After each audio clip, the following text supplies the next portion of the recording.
Hello and welcome to the lesson on Of Mice and Men, Chapter 4. This is the chapter where everybody ends up in Crooks's room, and things start to get really real. We get all of our marginalized, ostracized characters together in one room, and you'd expect everything to go all peachy and hunky-dory, but that is the exact opposite of what actually happens. So here we go. Let's start with a cartoon. Gee, George, you're real smart, aren't you, George? Yeah, real smart. George, you didn't get me a mouse again. You hold the sack, George, and I'll get my very own mouse, George. Oh boy, my own little robot for my very own to pinch and mash and love. Pat him and squeeze him and rub him and stroke his bill and rub his pretty feathers and... Hey, wait a minute. Bunny rabbits don't have feathers and bills. Shame on you, George. You're just trying not to get me a mouse, George. If you make me angry, I'll do mean things to you, George, like I'll stroke your fur the wrong way. Like this. Not a robot, George. I shall have to punish you good.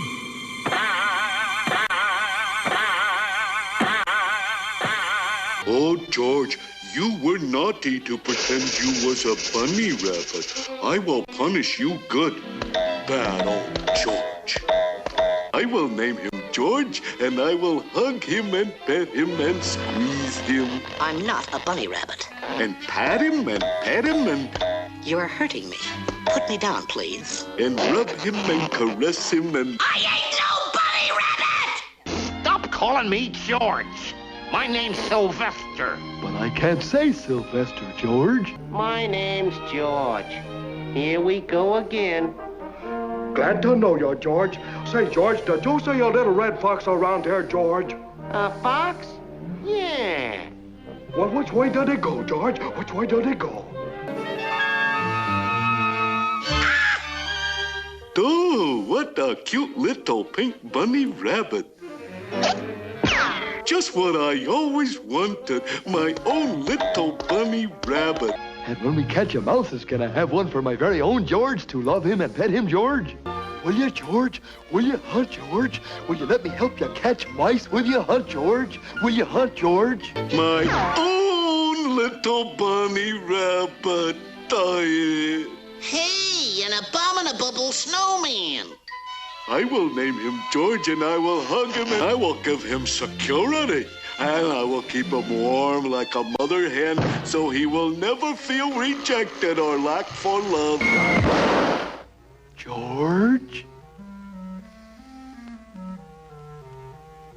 Oh. Benny. Yes, George?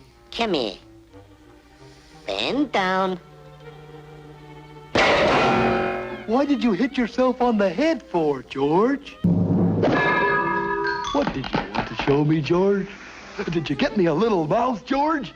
No, I just wanted to let you know that I'm hot on his trail. Goody, goody, George. Let's go in and get me a mouse to have for my very own. I will hug him and hug him and pet him and pet him. Stop it, you knucklehead! I'm sorry, George. George is my friend. Hey, Bunny, you like Mexican food? Oh, yes, I do, George. It gives me the heartburn, and I love it. Oh yes, George. I am the best frisbee disc thrower on my block. I will hug him and stroke him and cuddle him. Stop it! and call Stop him it, I George. say! Desist! Release me at once! I am not now, nor have I ever been a robot! Not a bunny rabbit, George? Then how come you have long ears? How come? Long ears? Oh, those aren't ears. Those are sleeves. Well, so long.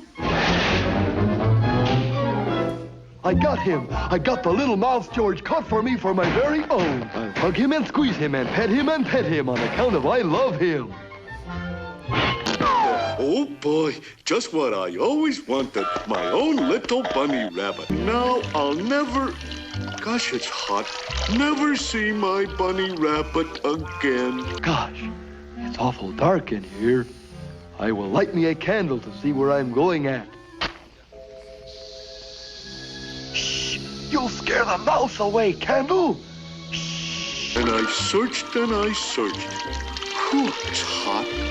But I never caught up with my little bunny rabbit. You understand? Yes, I do, George. I understand real good. I got the mouse. I got the mouse. I can hear him breathing. I'll go get the water. Petrol. Huh, that's a funny way to spell water. This'll cool you off, George. George, what's the matter with you? Can't you read? It says no fishing. Gunpowder. The tobacco. All right, George, here you go. Where's the mouses at, George? I don't see no mouses. We don't need to see him, stupid. Oh boy, a bunny rabbit. Just what I always wanted. I will name him George. And I will hug him and squeeze him and pet him and pat him and... Hey! He is an abominable snowman. Oh boy, at last my own little bunny rabbit. Oh no, not again! All right. So those were many, many, many old references to George and Lenny.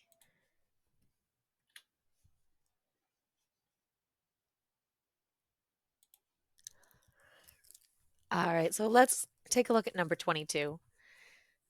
This chapter is set in Crooks's room. What is one way that Crooks's living environment is different from the other men?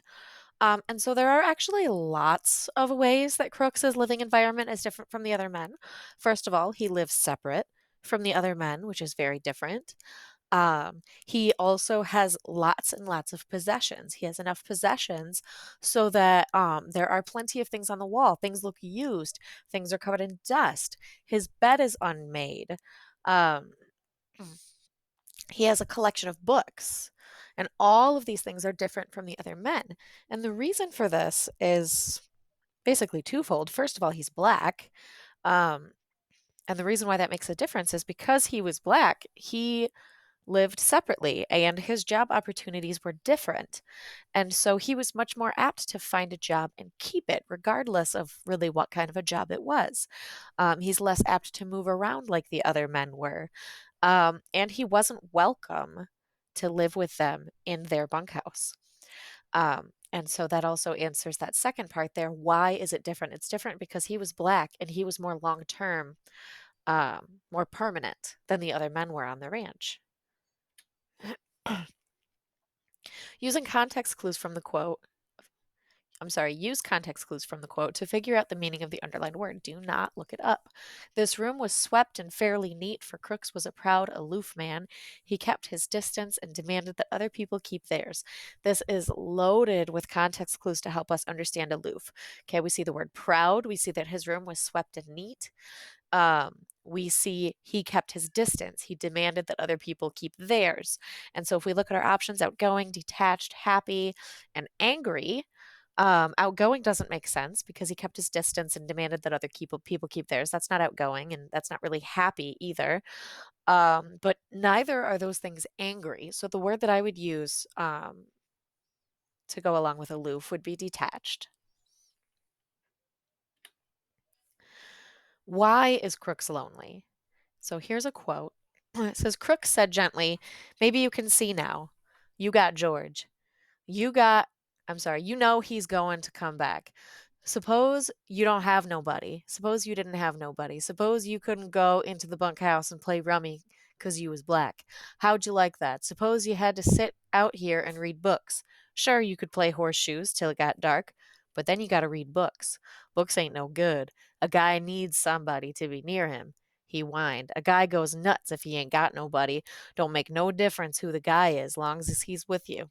I tell you, he cried, I tell you, a guy gets too lonely and he gets sick. So why is Crooks lonely? He's lonely because he's the only black man on this ranch. Okay, the white men don't want anything to do with him to the point where he's not even allowed to live with the rest of the men. Okay, he can play horseshoes with them, but then after that, he's got to spend his entire evenings alone by himself. Imagine if, every night, every single night of your entire life, you had nobody. You didn't have a dog. You didn't have a parakeet. You didn't have a best friend. You didn't have, sorry, you didn't have TikTok. Literally, all you had is whatever 5 or 6 books you had on your bookshelf, and that's it to keep you company every single evening. That's what Crooks is dealing with because he's the only black man on this ranch. Explain the significance of Candy's words on page 74. I planted crops for damn near everybody in this state, but they wasn't my crops, and when I harvested them, it wasn't none of my harvest. And the significance of this quote, this is question number 25. The significance is that Candy has worked his entire life. He's lost a hand. He's lost a dog, right? He's lost literally everything. And he's worked his butt off his entire life, and he has literally nothing to show for it. Okay? When most of us work, we work for our own merit. We work to better ourselves. Okay. And yeah, I mean, Candy was paying for a roof and food and everything, but like he had nothing left over in the bank. He never got to keep any of those crops. He never had his own land. It never got to be his. He wanted to be able to do that work and at the end of the day say, that's mine. And he has never been able to do that. Okay, 26. Use context clues from the quote to figure out the meaning of the underlined word. Don't look it up. What do you think I am, a kid? I tell you, I could have went with the shows. Not just one, neither. And a guy told me he could have put me in the pictures. She was breathless with indignation. Indignation is the word. Saturday night. Everybody's out doing something. Everybody. And what am I doing? Standing here, talking to a bunch of bindle stiffs. So our options here are delight, confusion, resentment, and calmness. Okay, so it seems like she's pretty worked up here. Okay, she was breathless. She's got a lot of words coming out of her mouth really quickly. We can tell from all that slang. Okay, so I'm going to say this is not delight. This is not calmness. Okay, she doesn't really seem to be confused either. She seems to be very straight to the point. So out of these options, it's going to be resentment. She's feeling resentment. Okay, she's stuck here talking to these guys and she doesn't want to be. And remember, the guys that she's talking to is Candy and Curly. I'm sorry, not Curly, Candy and Crooks and Lenny. Okay, so we've got Lenny, the person with mental illness. We've got Crooks, the black man, the black crippled man. And we've got Candy, the elderly crippled man. And then we've got Curly's wife. Okay, all 4 of these characters are our 4 most ostracized, our 4 most lonely, our 4 most left out characters. And we had Crooks and Candy and Lenny all talking together, all working together. And then in comes Candy's wife getting all worked up, all resentful. She breathless with indignation, working everything up and ruining everything. So is Crooks a dreamer like George and Lenny? What is Crooks's reaction to the dream on the farm?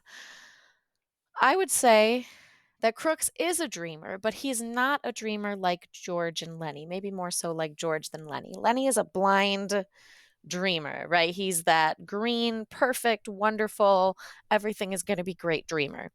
George is a more practical dreamer, right? He believes it can happen, but he understands the hard work that's going to have to go into it.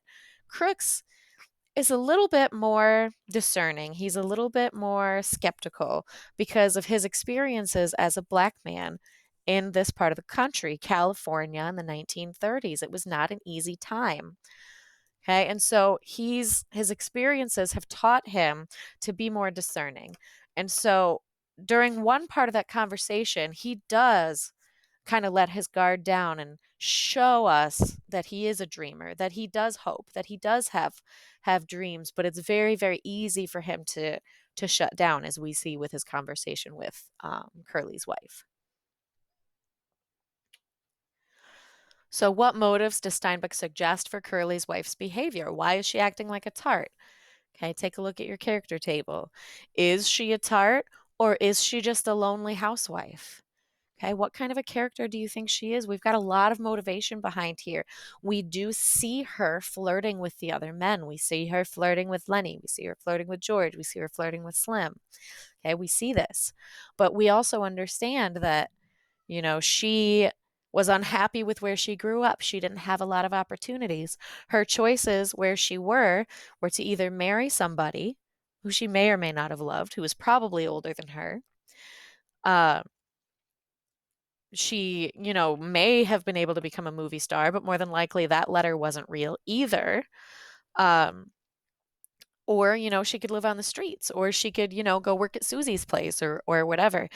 Women in this time period did not have a lot of options in terms of changing their circumstance. So nowadays we think, well, why didn't she just leave?